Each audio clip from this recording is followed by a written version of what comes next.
One, two.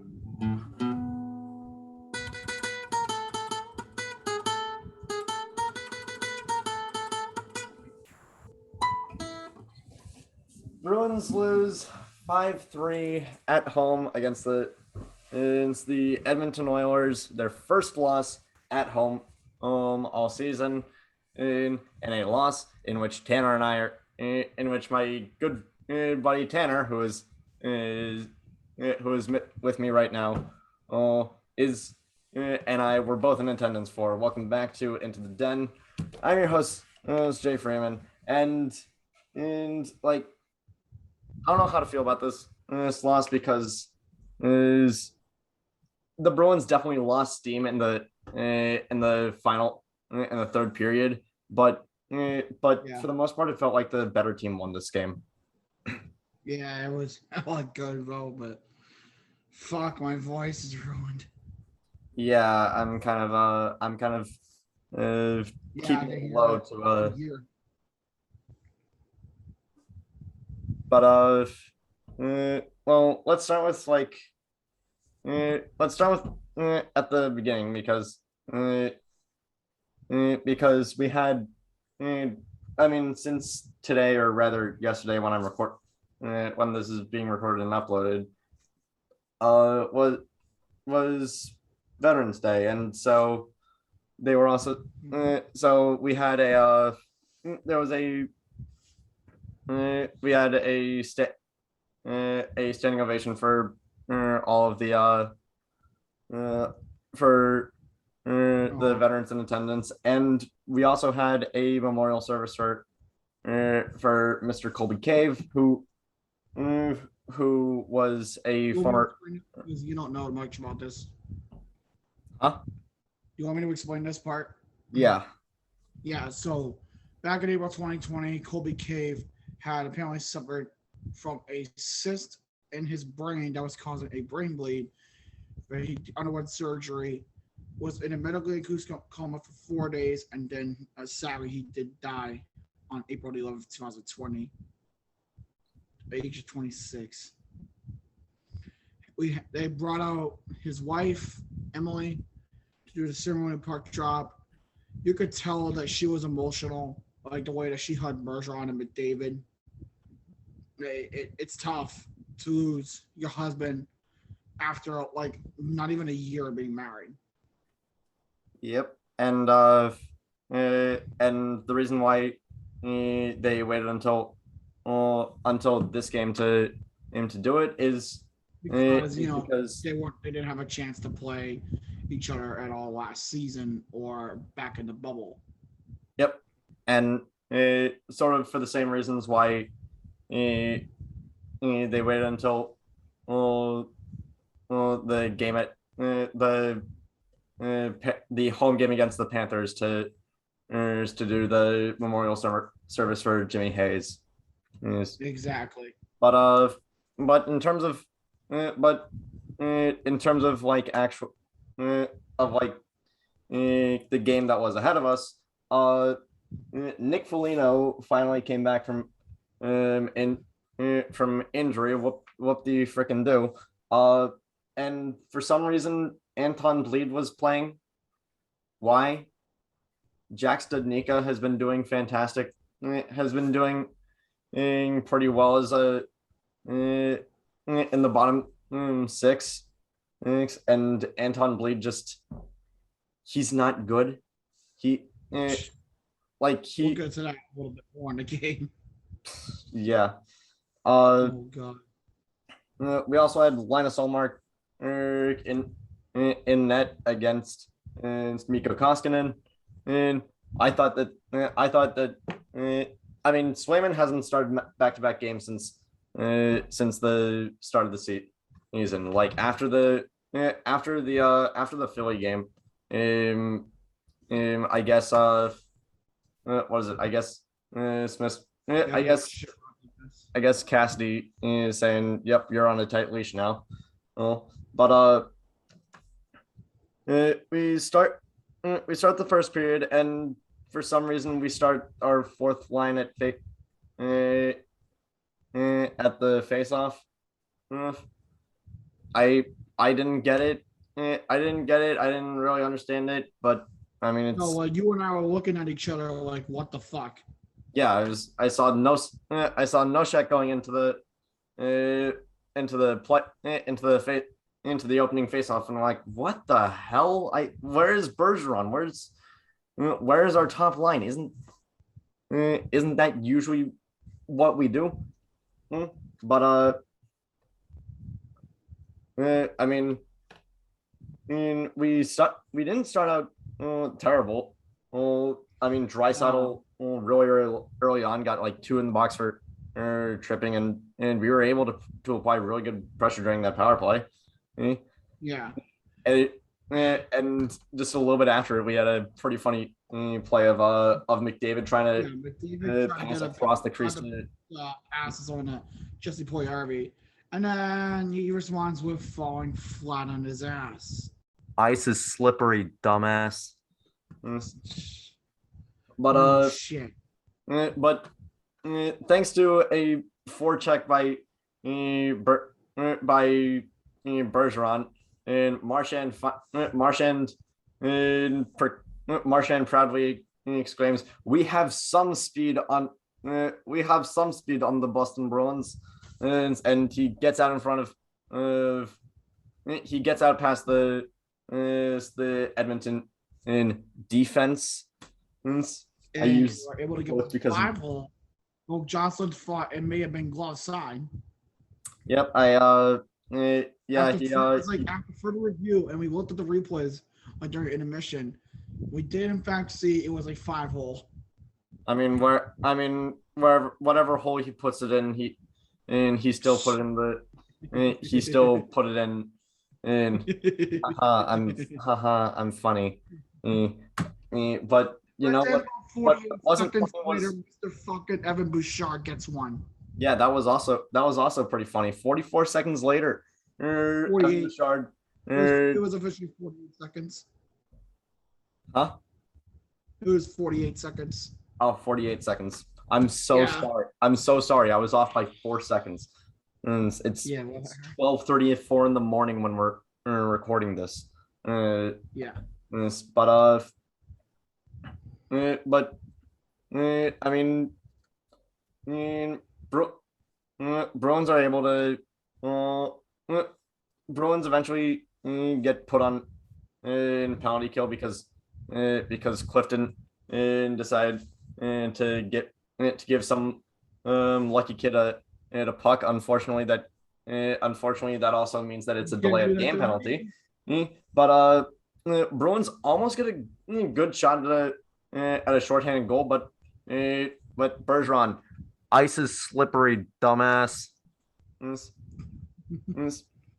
But also, I mean, this game sort of was is what I predicted. Both teams playing kind of not great defense. I mean, looking at it, the Bruins defense didn't do terrible. I mean, No.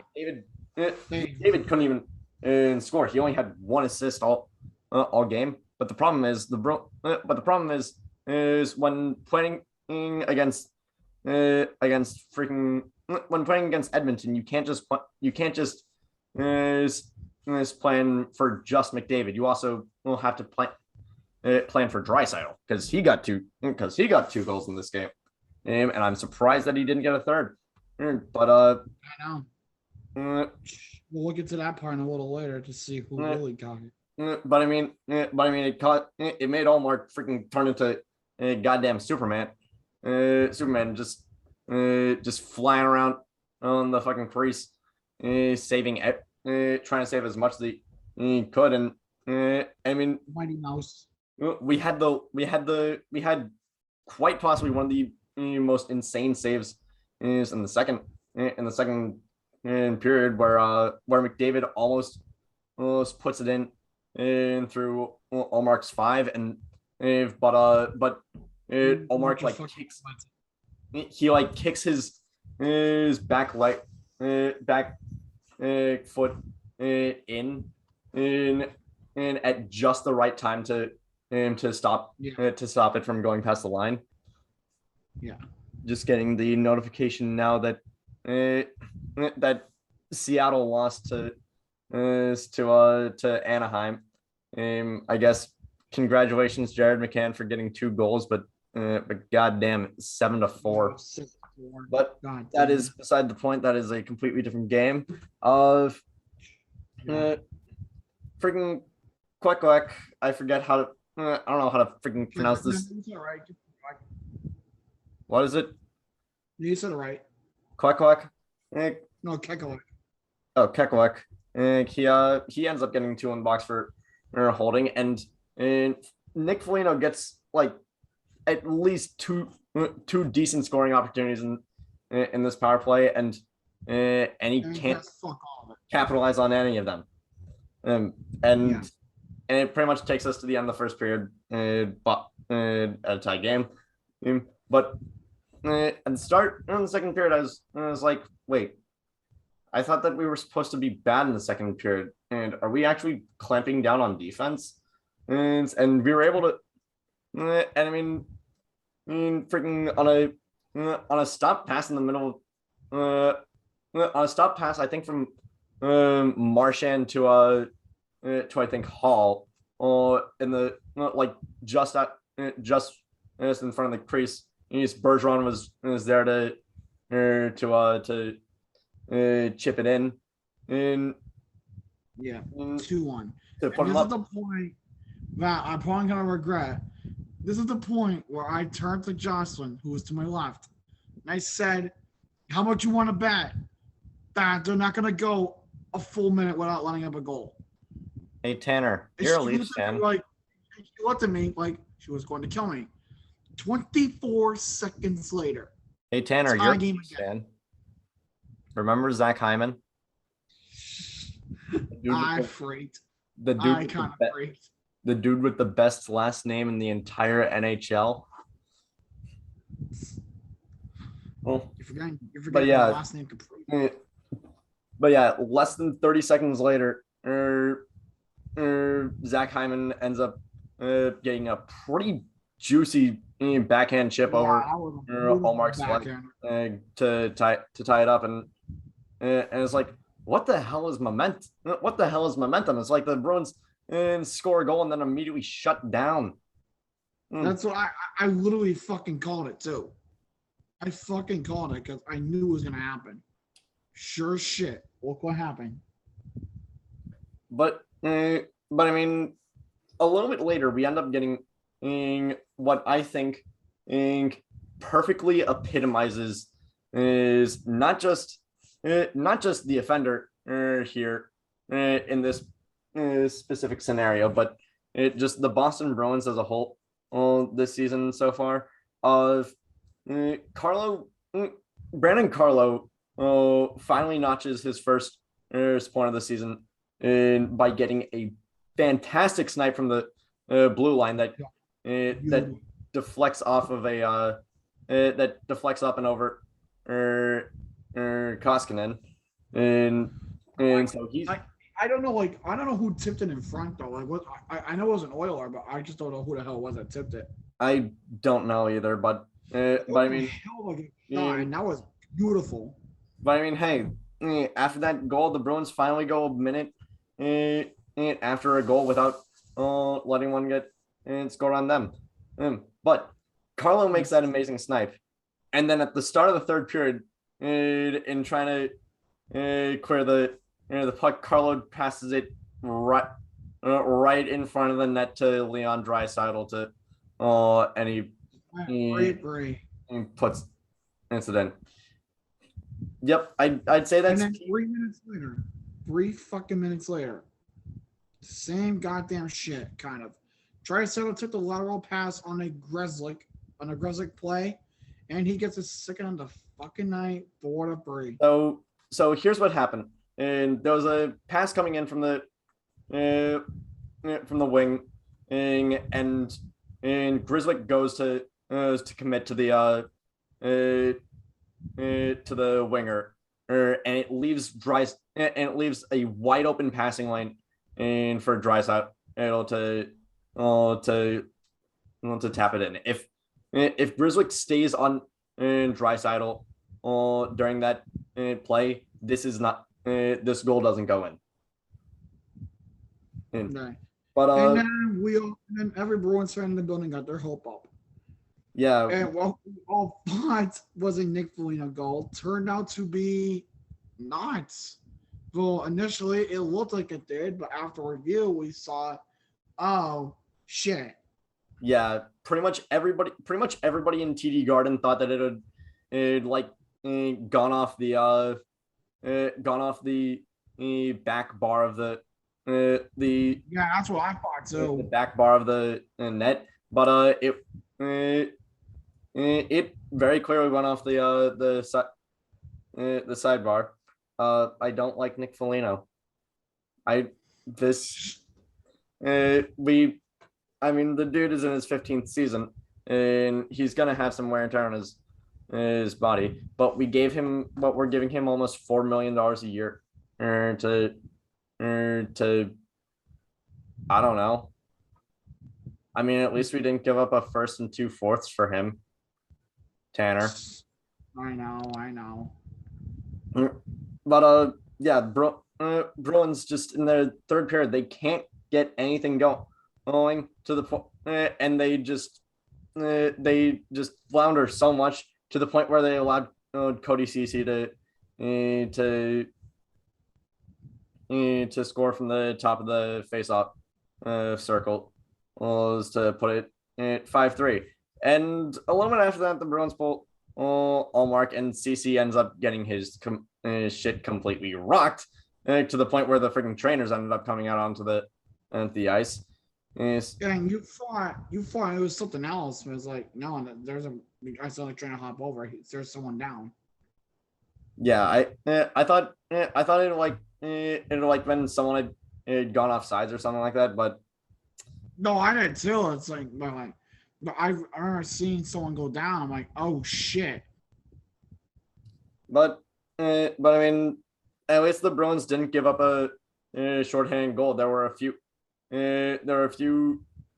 drifting pucks that it almost went in, and God bless Brad Marchand for pretty much boxing McDavid out on a straight puck that was headed towards the empty net. Yeah. Say what you will about the Bruins and their and how they played tonight. They were prepared for they were prepared for McDavid. They were very prepared for Connor McDavid. They were not prepared for Leon Draisaitl. Oh no, I just watched the replay of the Foligno shot. Corner bar, it looks like. I'm watching it. No, it's side of the boat. To Koskinen's right. Yeah, but that ends the game 5-3. And again, I want to be. I kind of want to be unhappy with this loss because the Bruins just completely imploded in the third period. But again, Edmonton is a tough team, and it sort of feels like they now have a little bit more depth. Like Poya Harvey, even though he sort of made a bit of a fool out of himself this episode, this game, he's still a good member of that forward core, and like they still have McDavid, Draisaitl, Nuge. I will say they did a hell of a good job keeping McDavid pretty much almost off the board. I'm I was still surprised. I'm not gonna lie. Going into this game, I was kind of surprised to see that Kyle Turris was on the Oilers. He didn't do anything in this game, but still, it was funny to see him. It was funny to see. Also, I would say Darno Nurse is a pussy. Huh? It's like fucking. You see the times that he tried to fight Anton Bleed, and then Oh yeah. Anton Bleed was like, "Yeah, you want to try and fucking say something?" Fucking Nurse just shied away. It's like, dude, you're such a bitch. Dude, don't diss on Darnell Nurse. The dude played for an entire hour in a three overtime loss, and then immediately went home to see his wife give birth. Like, but yeah, that was just kind of come on, come on. Yeah. These two teams like to fight. Mm, And what is it? I was speaking of speaking of players that I forgot were still around. Tyson Berry, and it's not. Yeah. Uh, and honestly, with how little I've heard Tyson Berry's name over the past few seasons, it just feels like uh, I didn't expect to see on the program that he was is like only 30. Like I thought that he was like 33 or something like that. But just 1 second. This is the beloved program. It's got a good boy Jake DeBrusque on here.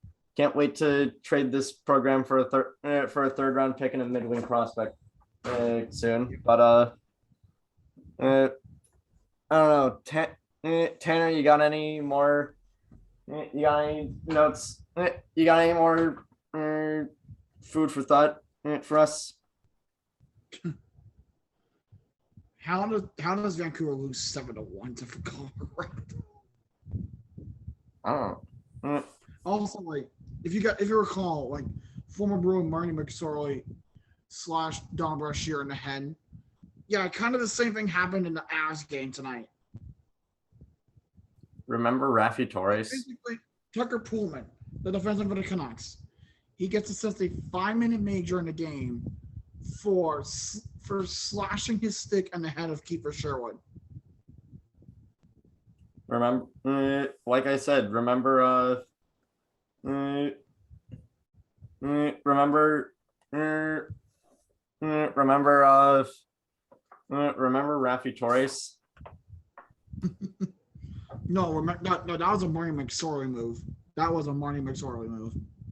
Fair, but the Bruins' next game I'm seeing here is Saturday at 1 p.m. At Jersey. Uh, I feel like that might end up being a trap game for us, because was it the I can probably pull it up right now, but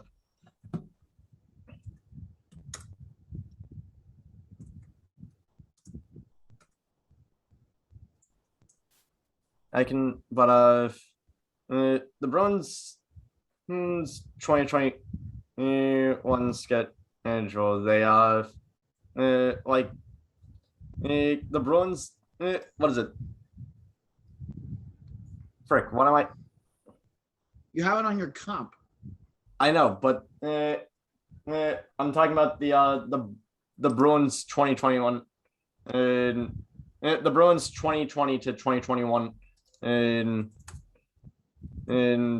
performances, but like they were the Bruins did great last year, and the what is it, the Devils did poorly last year, but like in the 8 games against the in the 8 games against the Devils, the Bruins lost at least 5 of them. Yeah. I could actually I could probably I could look it up right now. Hold on. I That's postseason, regular season. Let's see. And also, while Johnson's looking that up, the Senators only had about 44% of their arena filled tonight. Ouch. Yeah, 44%. All right, so one win, one loss. Two losses, And I like how it was reported that the Bruins had 100% attendance, though there were empty seats around us. Not a lot, but there were empty seats. Yeah, yeah. Yeah. So I just looked it up. Last year, the Bruins had a the Bruins went 33, 16 and 7, and five of those losses came against the freaking Devils. Like, I don't know.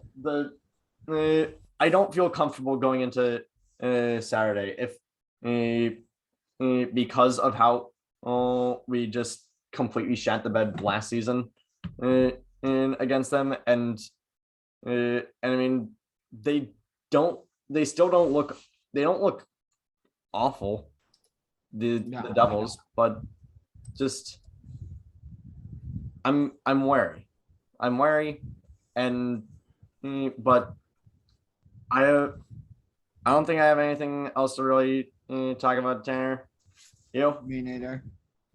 All right. So that is it for this week's for today's episode of Into Done. Thank you all so much for watching. Quick like if you like. Quick subscribe if you really like. And subscribe to this Dorcas right here, a logical Canadian, and I'll be leaving his a link to his channel in the description and below, as well as again a link to Jake Tebow's GoFundMe, and but I don't really think I have any snarky remark to end this in this video other than like I don't know in a game against the Oilers, it was definitely the Bruins that got gassed here.